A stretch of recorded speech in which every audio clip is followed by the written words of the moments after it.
Olá, amigos do Facebook, WhatsApp, Instagram.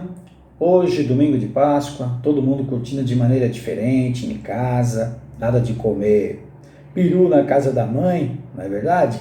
É. Tudo bem com vocês? É claro que não está nada bem. Às vezes faço algumas postagens de minhas ideias e pensamentos. E ainda esta semana fiz um vídeo ao lado da minha esposa, onde expressei toda a minha indignação, que não deve ser diferente da maioria dos cidadãos de bem, mas que causou algumas manifestações, inclusive de pessoas que também julgo ser pessoas do bem, em relação ao dilema que estamos vivendo. Raramente gravo algum vídeo para expressar minhas ideias e meus pensamentos, mas desta vez, depois de muito refletir, tirei minhas conclusões e gostaria de compartilhar com todos vocês. E é claro, saber a opinião de todos. E é claro, pedir respeitosamente a vocês que, se acharem coerente minha opinião, que compartilhassem com seu hall de amigos.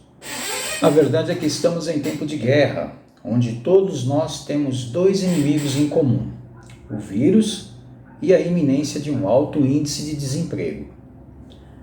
Em uma situação de guerra tradicional, o Estado faz sua convocação. Os militares, o pessoal da reserva, são os primeiros a serem convocados e depois os reservistas, cidadãos comuns como eu e você. Mas nesta guerra, onde conhecemos bem as armas e devemos usar contra o inimigo citado, o primeiro inimigo, no caso o vírus, são bem conhecidas e estamos todos nós, sem exceção, sendo convocados a este combate. E curiosamente a estratégia é a de ficarmos entrincheirados em nossas casas, aguardando com que esse inimigo acabe se dizimando por si só. Está errado? Acredito que não. Não sou especialista em saúde para dizer o contrário. Mas vamos falar então agora do nosso segundo inimigo. Este sim, ao meu ver, é o mais danoso.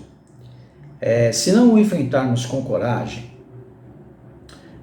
por favor, não me confundam coragem com irresponsabilidade. Afinal, estamos falando de um bem maior, que são as nossas vidas.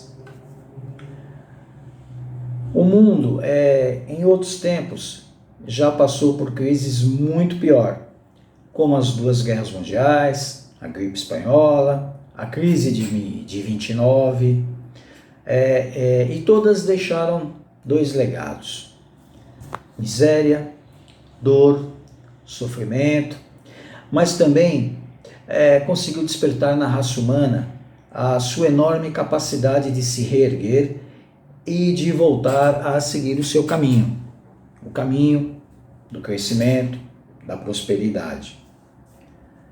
Mas nossas vidas nem sempre, ou quase nunca, são feitas de escolhas fáceis. Muitas vezes temos que abrir mão de alguma coisa para se conseguir outra. Ou ainda, se evitar que aconteça algo pior. Correr riscos, pois é a natureza humana arriscar. É da nossa natureza.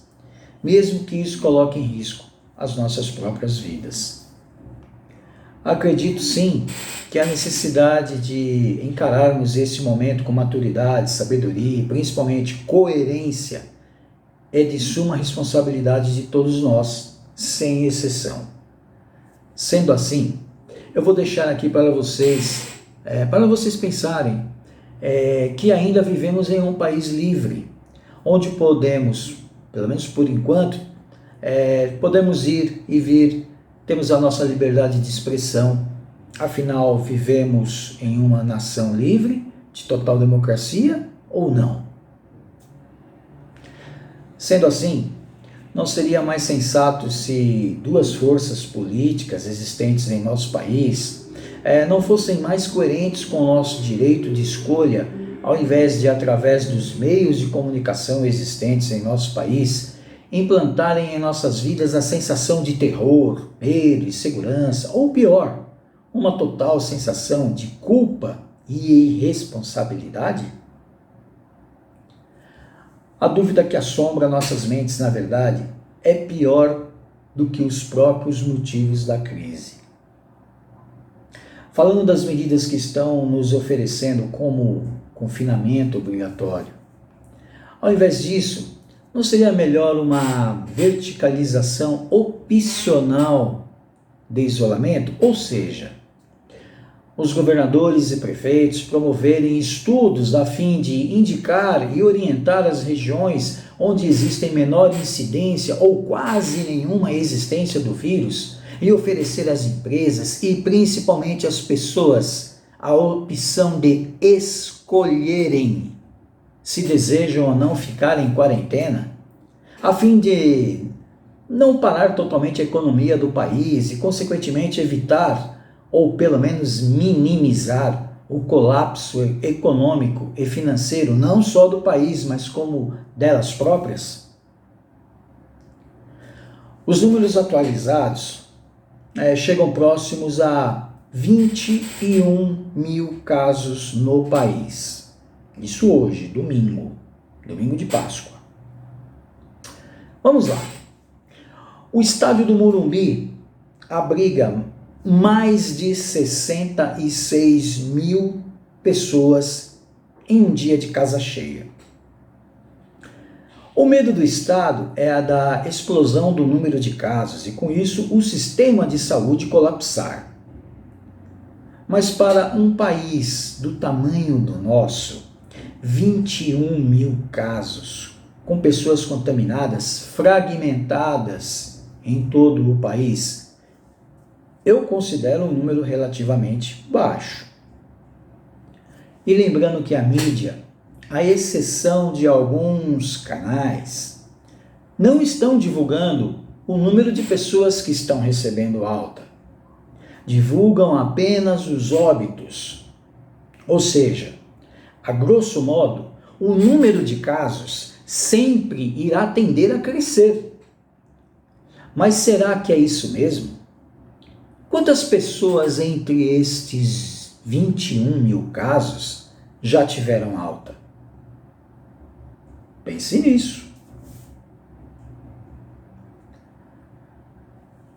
Eu sou contrário à quarentena? Não, eu não sou contrário, mesmo porque eu acredito que essa é a única ferramenta que nós temos para nos proteger neste momento. Mas acho que deveríamos ser melhor informados sobre números e não a sermos manipulados por forças, sejam elas quais forem e de onde vierem, que insistem em querer nos tratar como uma boiada. Pois se não ficarmos atentos, e nós, o povo, não tomarmos as rédeas do comando, pagaremos um preço extremamente alto e desnecessário. Se essa crise durar, quando terminar, teremos a grande possibilidade de termos nosso parque industrial falido e, consequentemente, nossos empregos extintos. Aí vamos ter um desespero total das pessoas que causará o caos. A violência, então, aumentará e muito. Pessoas de bem como eu e como você poderão ser, sim, uma ameaça mútua, uns para os outros. Eu não quero isso para o nosso país. Então fiquem atentos, amigos. Não acreditem em tudo que a mídia divulga e nem naquilo que circula nas redes sociais. Tem muita informação falsa, muito fake, muita gente querendo tumultuar, muita gente querer plantar o terrorismo dentro de nós. Fiquem atentos aos fatos, de fato. Caso esta política de nos mantermos confinados persista por mais tempo que o necessário, manifestem-se, principalmente pelas redes sociais. Batam sim as suas panelas, exijam do governo estadual, principalmente, números que justifiquem essa quarentena. Porque com certeza tem alguma coisa de muito errado nessa história. E lembre-se, o Estado somos nós. O Estado não é nada sem nós. Um feliz domingo de Páscoa a todos nós. Que Deus nos abençoe, nos guarde e que nos oriente. Amém.